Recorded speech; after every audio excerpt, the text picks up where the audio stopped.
Fresh every Tuesday for MSPs around the world. This is Paul Green's MSP Marketing Podcast. Hello, my friend, and welcome back to the show. How is it December already? Here's what we got coming up for you this week.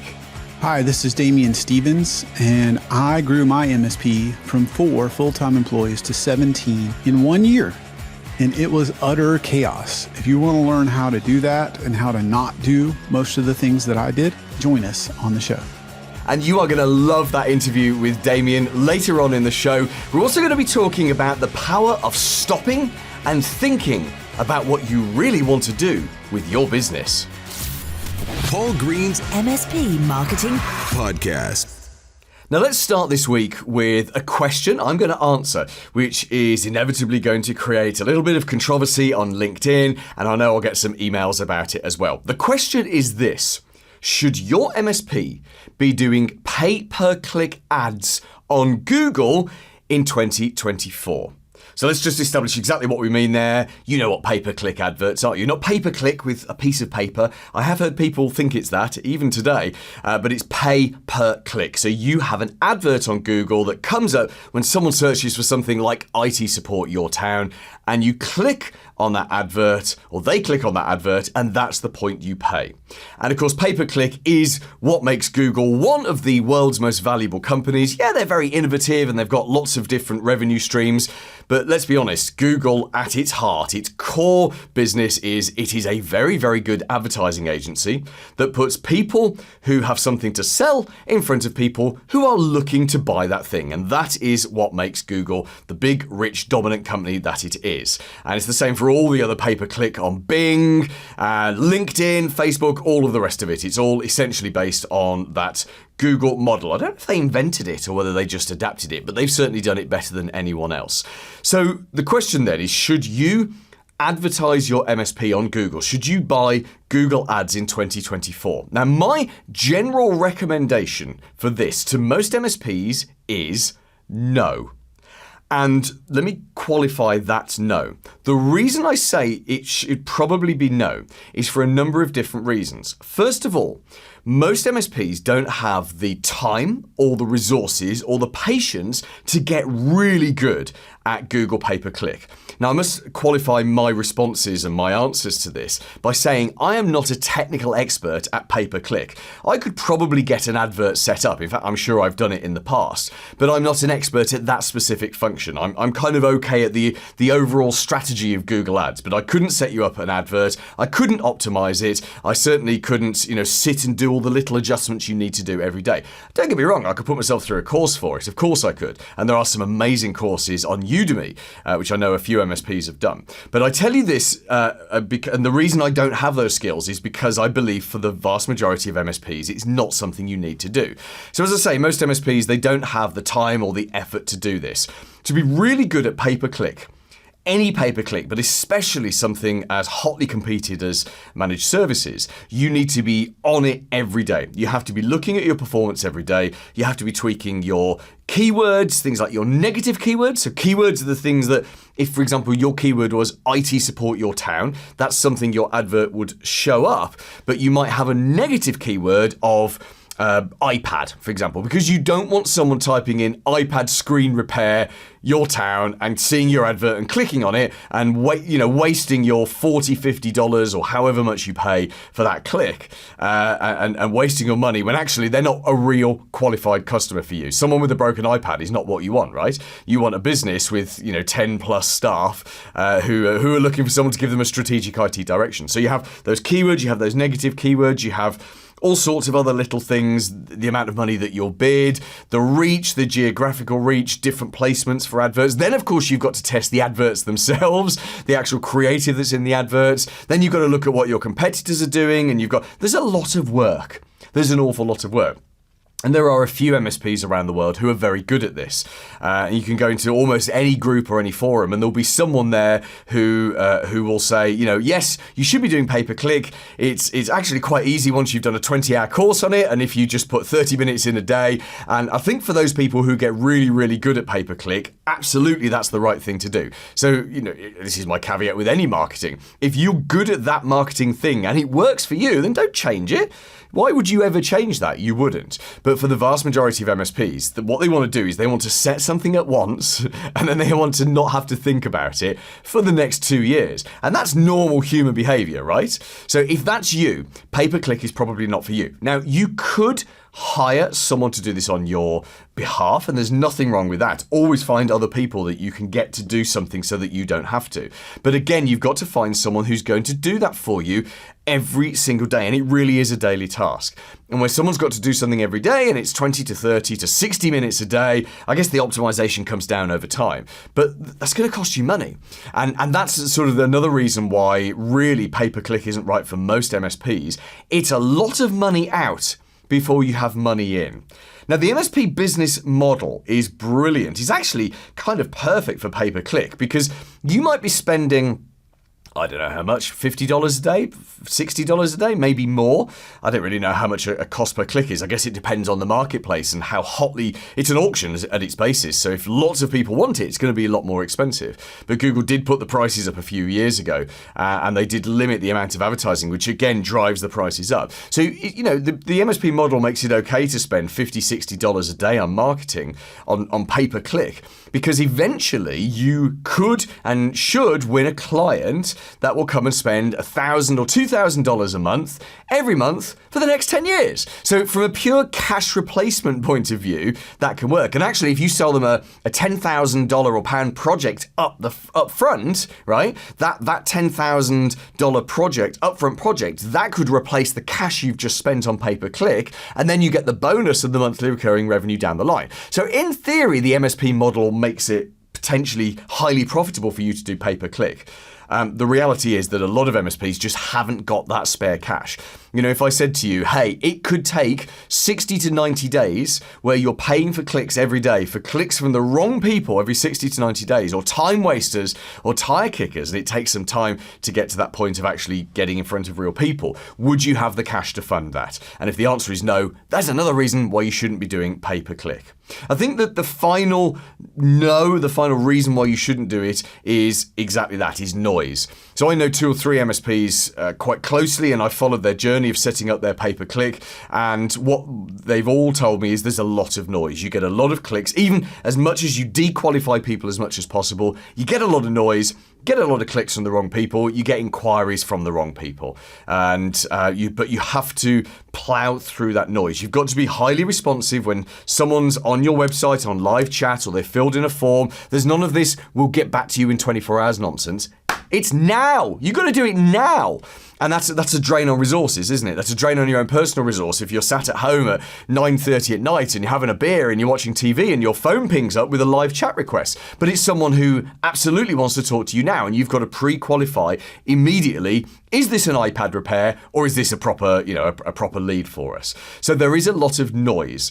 And the few I know that do it and do it well, they're quite happy to get through the noise because they win the clients. The beauty of pay-per-click, let's talk about what it's good for. The beauty of pay-per-click, and especially on Google, is it puts you in front of people at the exact moment they are ready to buy.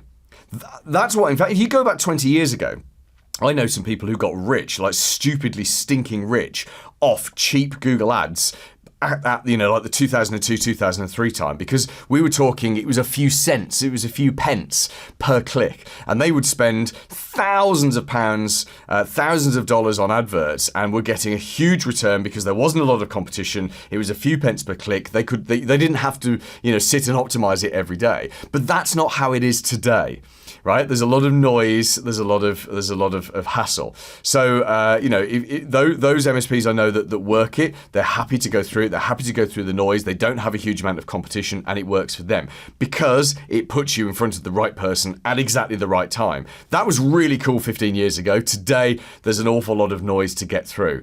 Listen, I'd love to know what you think about this, and seeing as I'm going to get comments anyway, comments on LinkedIn and emails, I might as well solicit them. I'd love to know, do you do pay-per-click? Are you an MSP who uses pay-per-click and it works for you? If so, I'd love to get you on this podcast, and perhaps, later at some point next year, we can have the exact reverse of this. All you got to do is drop me an email, hello@paulgreensmspmarketing.com. Here's this week's Clever idea. Let me tell you about something epic that happened to me a few months ago. About the end of September, my beautiful, wonderful child, Sam, went off to Spain for a week with the school. So it was like a school trip, going abroad, signed her up for it, 6 months ago, something like that. And I'm a sole parent, so there's just me and her in the house. And I have to do all the parenting things, right? Everything, absolutely every single lift, every single thing that needs to be done, it's down on me. And I don't mind that. I'm quite happy. I'll go with that. It's been a number of years it's been like that, and I don't mind it. But it does mean that I don't really get a great deal of time to myself. And there's a massive downside to that, which is what we're going to talk about, because I'm going to challenge you to do something that I got to do at the end of September. So there I was, end of September, she'd gone off to Spain, I was on my own for a week, so I did what any self-respecting parent who doesn't have a lot of time to themselves did. I booked myself into a hotel, I had a crazy night out, having a few beers, I went to some shows, I went to the cinema, I met up with some friends, and I basically lived like a child-free adult for a week. And it was epic. It was just an epic week. Now, I'm not going to tell you everything I got up to in that week. Email me if you want the details. I'm kidding. But something really cool happened towards the end of the week, and it was something that I knew would happen. And it was something that because I knew it would happen because it's happened to me before, I didn't push it. So bear in mind the context of I'm not away with my child, because going on holiday with kids, you tend to be full on, don't you? You're still a parent. You're still making sure that they're not falling off bridges and electrocuting themselves, and they're eating properly and all of that kind of stuff. So my mind was on our holiday and making sure everyone was occupied and all of that stuff. Whereas this week when I was on my own, my mind was just on fun, right? And my mind was just on, let's do this. I'm going to go for a 25-mile walk today, which is one of the things I did.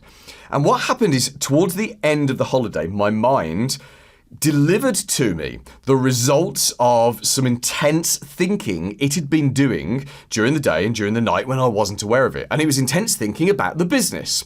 So, we have issues in our business, we have problems, everyone does. If you don't have issues and problems in your business, then you do, it's just you're not aware what the issues and the problems are. We're ambitious, we want to grow, we want more, we want to change our own marketing and improve our product for our clients, of our MSP Marketing Edge clients, and all of this is swirling around in the background. And I have a team that I work with, and I deliberately loaded all the problems and the challenges and the issues, and then I promptly forgot about them. I didn't write them down, they were just swirling around. And I think it was the third or the fourth day, I went for another long walk, really long walk. I think it was like a 10-mile walk that day. And things just kept coming into my head, and I was grabbing my phone every 5 minutes and leaving little voice notes for myself, things I needed to look into, and I started compiling a hit list. And it was a hit list of really, really good ideas, which were being delivered to me by my brain. And that was what I really bought with my week off. By sending my child away on a really expensive school trip to Spain, which she did enjoy, by the way, what I'd really bought myself, apart from, being a free adult for a few days, was I bought myself quality thinking on the business. And in fact, a lot of the things that came out of that week, we are now implementing ahead of like a big change session to a lot of stuff that we're doing just in January, just in a few weeks' time. And that's really cool, because if it wasn't for that week away, I wouldn't have had that. Don't get me wrong, I get a version of that on holidays when I'm not thinking about work and I'm not trapped in the daily intricacies of my business, but it is only a version. I've had only had I think we've only had one other weekend where I was completely on my own with no child, and you get a version of that. Anyway, the point I'm saying all of this is, I guess the challenge is for you. How can you replicate this? I mean, maybe you don't have kids, but maybe you've got a partner and you're always with your partner. Maybe there's an opportunity for you, whether it is going away or I don't know, locking yourself in a cave or just switching off your computer, or maybe it's just going for like a 2-3 hour walk once, or having a weekend away, or even maybe you can do it in like 30-minute walks. My challenge to you is this. Sometimes we need to get away from our business and get away from our family and our life in order to let our brain really, really deep process the things that are bothering us, the problems that we've got, the things that just don't work in our business and actually sometimes in our personal lives as well. This exact same process can be used for everything that's affecting you, whether it's positively or negatively. So my challenge to you is this: how can you get away? How can you buy yourself some quality time and let your brain do the hard processing work of figuring out potential answers so it can then deliver those to you at the end of that time away? I know it might be hassle to leave your other half and your kids for a few days. It might be hassle to just go and lock yourself in a hotel and not work and divorce yourself, not from your other half, but divorce yourself from your laptop. That could be a hard thing to do, but my goodness, it's worth it. And you know what? Not only did my child enjoy her trip so much to Spain, but I enjoyed that time away that we've already booked the next one, which is coming up in a few months. I can't wait! Primarily because I'm going to get more business answers, but also because I'm going to get to drink more beer. Paul's blatant plug. That MSP Marketing Edge that I just mentioned there, that's how I make my money. I know that sounds like a stupid thing to say, but people quite often say to me, Paul, we listen to your podcast, we read your blog, we're in your Facebook group. How do you make money? My team and I, because I have 10 on my team, it's not just me here, we are utterly focused on making marketing easy and giving all the marketing answers to the members, our members of the MSP Marketing Edge, and that's what we do to make money. Now, we only work with one per area because what we do wouldn't work if we worked with you and a direct competitor. So the very first thing for you to do to go to see if this is available for you is to head over to mspmarketingedge.com. You can put in your postal code or your zip code if you're in the UK, the US, Canada, or Australia, and we will tell you instantly if your area is available or not. And we do this without you even having to put your name or your email address in. If you're in one of the other 191 countries in the world, I think there's 195 countries in the world. I think I've got that right. But if you are, you can just email us and we'll tell you if your area is available. We're in about 15, 16 different countries already, but it all just starts with seeing if we can even work with you. Is your area available? Can you get the marketing answers? Go and find out at mspmarketingedge.com. The big interview. Hi, I'm Damien Stevens, founder and CEO of Servosity and host of MSP Mindset. And it's an exceptionally good podcast. You had a guest a few months ago. Some bloke to do with marketing. I can't remember what it was to do with. He was a good guest anyway. You should get more on like him. Thank you for joining me, Damien, on my podcast after I appeared on your podcast. There aren't many podcasts that I go on where I think the host has so much to say. I've got to get them on mine, but you are one of those people. So thank you for joining us. Now, we'll find out a little bit more about your podcast and what you actually do to make money towards the end of the interview. Let's first of all look back a little bit, because we're going to be talking about processes today and how every MSP needs to set up a whole series of processes and essentially systemize every aspect of the business, which most people know they should be doing, but for some reason they never get round to it. Let's look at your background. Tell us a little bit about you and the MSP that you used to own. Yeah, so I had an MSP. I made all the classic MSP mistakes, I feel like, being a technical not marketing or sales or business first. So being tech first, I thought I would find the ultimate tech tool, the silver bullet that would solve especially things like process or sales or marketing. Surely, if I just get the right CRM tool or, the right social media posting tool, marketing, I won't have to spend any more time on it or something like that. Leads will just flow in. So yeah, I made the classic mistakes. And then of note, we were particularly blessed in 1 year. I grew from 4 to 17 full-time employees, which was both exhilarating and utter chaos if anybody's ever experienced growth anywhere near that. So tell us how that growth came about. What were the circumstances? Did you just get exceptionally good at winning new clients, or did you win a whale client? No, it was mostly right time, right place. We were at, just a particular boom. And one of those is we were really at the beginning of managed services. When I say the beginning, like when we started, it was kind of like PC Anywhere, or dial up, or dial into, and then it was early like TeamViewer. So this was not, your ConnectWises or your Autotasks or the sophisticated RMMs. Like it wasn't Synchro. This was just basic, we'll do remote. And so what resonated was this recurring revenue. We now call it managed services. So like later, somebody was like, "You were a managed service provider." I was like, "Really?" And so I was the last to know. But recurring revenue was amazing. It was way better than just your break fix. I love that. And it resonated with the business owners and it resonated with me because I never been one of those guys that could just promise the moon. And so it's like, look, here's a flat fee. It fits within your budget. We'll look after you proactively. And that really resonated with both my team and the clients. And so, and especially like if they refused it, inevitably give it 2, 3, 4 months and they'd have a massive bill. 5 times what if we'd say $1,000 a month for your managed services bill, give it 3 months and they'll have a $5,000 or $6,000 bill from us when something would break. And so if they didn't buy it at first, then they bought it because then they said, oh, here's my big bill and now I get it. And so we were just at the very beginning of that. And as far as I know, the first in our city to offer essentially a flat rate, if you will, recurring, we didn't know it was managed services, but it was managed services way back then. And that's what got us going. And we just were signing people up there. A lot of it was referral based. It was not anything to do with great sales or marketing. And so, that the most prospecting I did was either a networking event or the occasional like cold call. And I used to make cold calls on the phone, but when I say cold call, I mean dropping by in person. So if anybody can relate to dropping by in person, that's a different kind of cold call. Yeah, I bet. And actually, you say it wasn't down to any great marketing or sales. Sometimes all you need is that lucky break of getting the timing right? So yes. you caught the wave of, and it's weird. I was thinking about this the other day, how ideas and concepts, they just have their time. And we've had many people on this show who, because we have loads of MSP owners on this show, or former MSP owners, which is great.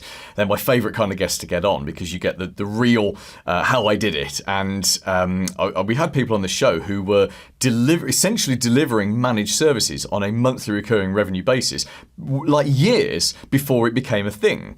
And they didn't struggle with it, but it didn't spread like a virus. It wasn't its time. Where it sounds like you were there at that exact moment, and it's people could instantly see, oh, I like this. This is for me. I see the benefit here. Budgeting, etc., etc. And now we're so many more years into the subscription economy. Who knows what the next thing is going to be? Okay, so I forget the numbers now. So you went from how many staff to how many staff? 1 year we went from 4 to 17. Okay, so tell me that is insane. Yeah. Tell me what chaos did that create within the business? It was all sorts of chaos because the business was old enough that it was a computer, right? This is going to make me sound old, but this is where we built computers, right? Like you could come in and we would build you a computer, and then it evolved to a lot of break fix and more business. And so we had residential, we had business. We would build either an individual or a business, a whole set of computers because we weren't really like Dell was just a beginning or not a thing quite yet. And so we weren't ordering them, we were building them. And then we layered on kind of this flat rate. Because, people didn't like the unpredictability. Technology was so new then. And so it was great, but it was literally utter chaos because we didn't have a lot of processes. We had a lot of people and we kept finding smart people. And towards the end of the 17, it got like, you know how to spell IT? That's awesome. Come on in and we'll find a place for you. If anybody's been in that kind of hiring crunch, it's a real challenge. And so we didn't have a hiring process. We didn't have an onboarding process. We didn't have a technical support process. We barely documented like the logins to remote into things. So if we literally a couple of times it was easier to drive across town than find the credentials sometimes. So we would just have people driving around. So fast growth, loose documentation at best.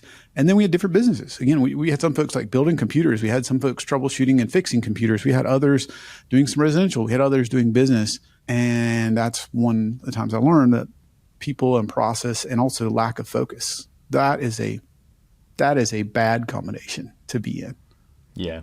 Yeah, I can imagine. And I bet you're as the owner of the business and driving that business, I bet your personal workload went up as you gained more staff. It's never supposed to be this way, but actually most of us find it is this way. The more people you take on, especially when you don't have those systems and processes in places, you end up fighting more fires. You become the glue that sits at the middle of it. And actually, there's I always can forget where I know where most things have come from, but I read this concept in a book once, and I can never remember the book. And I mention it in interviews about 5 times a year, and every single time the same people email me in and say it was this book. So thank you for those of you that are about to email me. It's the concept that the business owner builds a prison of their own design and then locks themselves inside, which is what you did. And isn't it fascinating that it's the growth and the success of the business that creates that prison cell? So was there a crunch point? Let me ask you 2 questions. Was there a crunch point which made you think, I've had enough, I've got to do something about this? And how did you get started? Because you've gone from 4 to 17 people in a year, which is insane. You've got now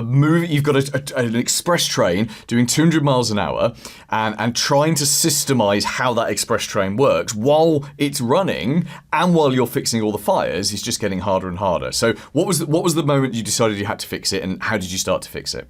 It was really before we got to 17 because it was painful. Going from 4 to 8 was painful, 9, 10, 11. But just like you said, you feel like you're doing 200 miles an hour. So now didn't feel like the best time to start doing additional things that I'd never done, like creating process.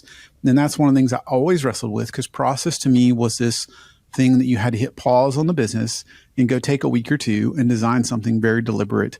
And that would pay off in the long term. But how the heck do you even start, especially when you're doing 200 miles an hour? So that was the breaking point, because I just was working all the time. And then on the personal level, I just felt like I wasn't enough. I couldn't be enough to my staff. I couldn't be enough to my clients. I couldn't, at that point, there was not enough hiring that could be done. So there was no more sustaining growth. Every day ended with not only emails and things like that we're all used to now, but just more of our staff with questions that were very reasonable questions. Like, when I run into this, what should I do? And sometimes I could answer them. And I don't just mean technically, it's just sometimes there was enough of those. It was like the end of when I say the end of the day, like midnight or 1 or 2 a.m. And I still haven't answered all of those, and I'm doing something else. So yeah, that led me to realize I had to start with a people process. And what I mean is hiring culture, because we'd hired too quickly. So we hired some amazing people, and we hired some amazingly painful people. And the great people didn't really want the other people. And what I found over time, unfortunately, was the great people left and the horrible people stayed. And that was the worst of both. So that is what, the cool part is we went from 4 to 17. The not as sexy part of it is we went from 17 back down to about 11 over the next about 6 or 8 months. And that was really painful, because we're still trying to deliver. We're dropping the ball for clients. Now we have less staff. When it started happening, I couldn't put my finger on why. Like I'm telling you now, the key people left. I didn't understand why. It's because other people weren't putting in the same effort, didn't care as much, and they weren't willing to, do 80% of the work when others were doing 20% of it, or, similar things like that. So in hindsight, now I understand what was going on. But at that point I had no idea, and we were just kind of, throwing people at it. And the straw that broke kind of the camel's back was as fast as we were growing, again, we now have process. So I didn't hand off even tasks that were critical, like backup. And so that was one of the ones I was like, I can't hand this off to anybody, and I'm the only one that feels like I can do it. So here I am working 100 hours a week trying to answer their questions. And then in my spare time, check everyone's emails, see if the backups are completed or not, go fix them. And so, like you said, I very much had a prison of my own design. And if you're there now, or you've been there, I won't speak for you, but I felt so worthless. I felt so low. I didn't feel successful. I felt like I'd created literally a prison cell. And I was like, man, these people that go and work 9 to 5 somewhere else, they are smarter than I am. They really have it figured out. That sounds like a wonderful place to be right now. When you find yourself sitting there looking at wage slaves, thinking they've got a better life than me, you know it's gone wrong. Yeah. So you started with the process for recruitment, and talk us through how that then went throughout the business, because I understand you essentially systemized the whole business from that point. Yeah. So I've always held the belief that the people are the business. The people make the business. They're the differentiator. They're the reason the business exists. They are what it ends with and begins with, because you're going to interact with them, the quality of support. And while we've got to service the client and this and that, like, it's the people. It's who we're going to spend most of our time with. I'm going to spend most of my time with them, most of my waking hours. And so I care very much about that. So I had said that before, but none of that was put into action. And frankly, I really found the normal recruiting process didn't resonate with me. Frankly, I felt it was worthless, because what I had been shown by others that were more knowledgeable was you really look at these resumes and all the bullet points. And, at the time, are you an MCSE? Okay, well, that's what I need. And so maybe that can help you look for certifications or whatnot, but it didn't tell me anything about your personality, your work ethic, what drives you, your passion, any of those things. So we started with that because we were losing people and we had no idea why. We didn't know why the good were leaving and the bad were staying. We didn't really know how to differentiate between those. And when I say that, like, I didn't like that person. Like, the person that left, I loved. And then the person that stayed, I didn't like him as much. But there was no language to quantify that. We couldn't identify what culture really meant. It was just a buzzword. So that's where I said, okay, we've got to figure out what that means and turn this into a process that's, since evolved over so many years to a very deliberate multi-step process. And so to kind of wrap this up in a bow, we're looking for kind of the diamond in the rough, or really what we call the unicorn. And so a lot of our folks do have the normal 4-year degree or 3 to 5 years experience, but at least half of them do not. And so we've deliberately designed an interview process that we don't even look at the resume until you're about 75% through the recruiting process. And so we're looking to avoid only looking in one place or building a monoculture or just people that think the way I do or act the way I do. And so we've gone outside of that to ask questions about what are you looking to do? Why are you trying to do it? Along the way, there's other tests. We'll ask them to write about this. One of the questions is tell me what you're really passionate about. And if you can't find anything you're passionate about, that tells me enough right there. If you can't put together a coherent sentence, I don't want you interacting with my clients. You don't have to be a published author in order to write great responses to, the knowledge base or to a ticket, but you still need to be able to put together a coherent sentence. So a whole host of what seemed like little things at the time, but that's what started triggering the difference. And I guess last thing on that is, again, I copied other people because I didn't know. I'm learning. And so I went and did what other people did. I looked at bigger companies and MSPs and other companies and looked at their job descriptions.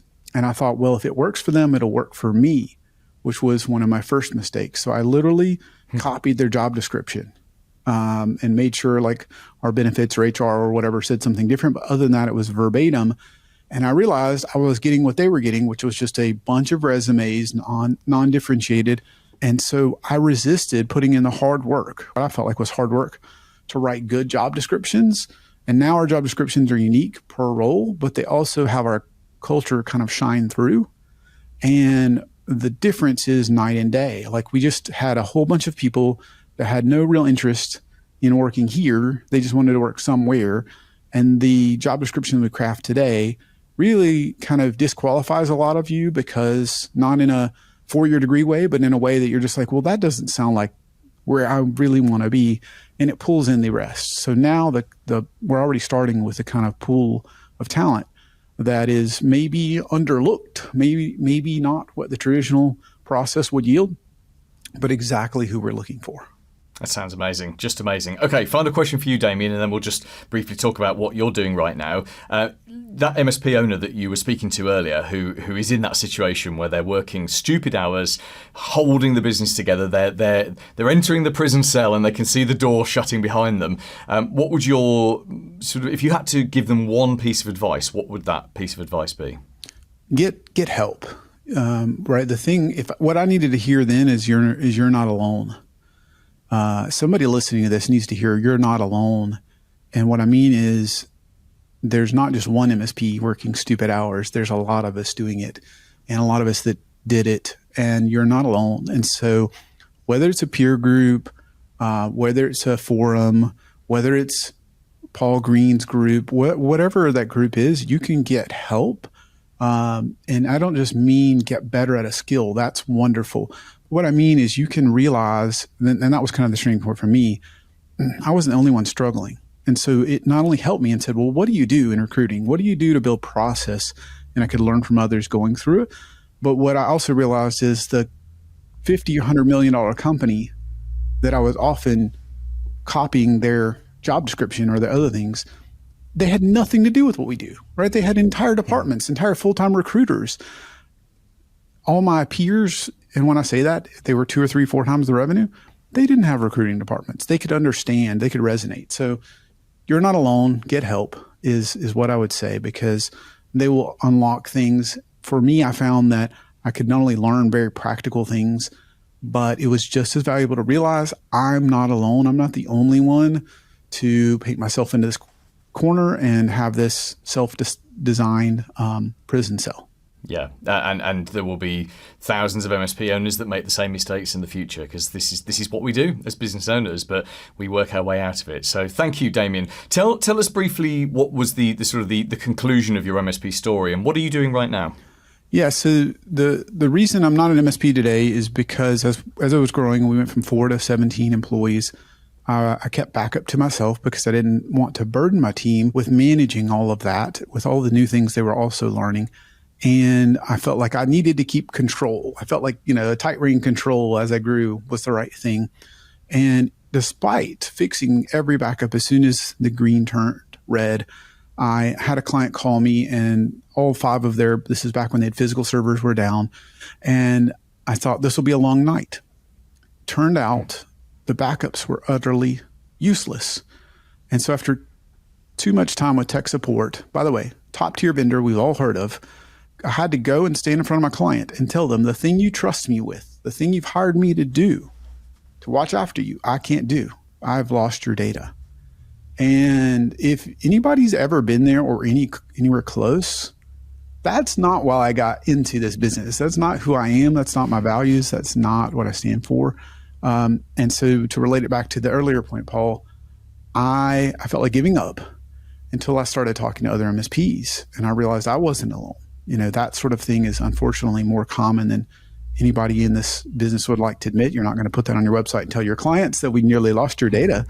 But when you talk in peer groups, you'll find out that's really common. So now I have started Servosity, and we do 2 things differently. It's the only 2 things we do. One, we manage the backups. So you don't have to. You can focus on what differentiates your MSP.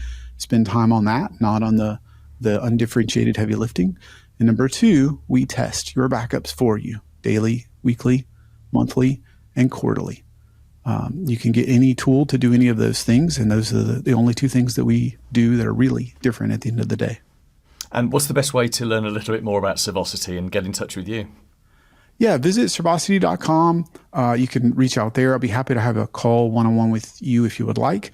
If you'd like to learn more about what we do there, or join me at mspmindset.com if you'd like to join as I interview others and learn more about business myself. Yes, and I forgot MSP Mindset. How could I forget when that was the very reason that brought us together? So just briefly tell us what MSP Mindset is and where we can listen to it. Yeah, MSP Mindset is the handle, YouTube and LinkedIn and wherever you social, or at mspmindset.com. And I get the distinct pleasure of interviewing amazing people about business. So culture, sales, operations, exit, whatever it is that's going on. And so some of the the most fascinating people, from the fastest growing MSP in the nation to the titans of the industry to some of the best selling authors this year. I've gotten the pleasure, or soon in upcoming episodes have the pleasure of interviewing. So join me at mspmindset.com or just MSP Mindset on YouTube or LinkedIn. Paul Green's MSP Marketing Podcast. This week's recommended book. Hi, my name is Manoj Agarwal, a global thought leader in AI. I recommend this book from Ray Dalio, Principles of Life and Work, which basically lays out a foundation on understanding human beings, how to become better collaborators, how to get the best from your team members, your customers, your partners. Basically, it's a wonderful book that combines human psychology, business principles, technology, and a whole bunch of other learnings from an amazing person, Ray Dalio. Coming up next week. Hi, my name is Ryan Shear. I'm a marketing expert, and personality means everything to your business. And if you're struggling on how to put your personality into your business, let me tell you how. On top of that fantastic interview next week, I've got a great way for you to get past the gatekeeper when you're phoning up leads and prospects. And unbelievably, it's using 2 words that are really exciting to you and dull for normal people to hear. Those 2 words are cybersecurity. Join me next Tuesday and have a very profitable week in your MSP. Made in the UK. For MSPs around the world. Paul Green's MSP Marketing Podcast.